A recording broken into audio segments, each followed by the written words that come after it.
ಹಾಗಿದ್ದರೆ ಈ ಕಟ್ಟನ್ನು ತುಂಡು ಮಾಡು ನೋಡೋಣ. ಪ್ರಯತ್ನಿಸಿದ್ದ, ಆದರೆ ಅವನಿಂದ ಮುರಿಯಲು ಸಾಧ್ಯವಾಗಿಲ್ಲ. ನಂತರ ತನ್ನ ಇತರ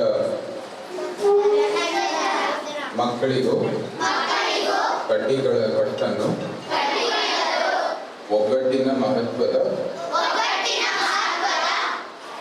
ಒಗ್ಗಟ್ಟಿನ ಮಹತ್ವ ಅವರಿಗೆ ಅರ್ಥವಾಯಿತು. ಇಲ್ಲದಿದ್ದರೆ ಸೋಲು.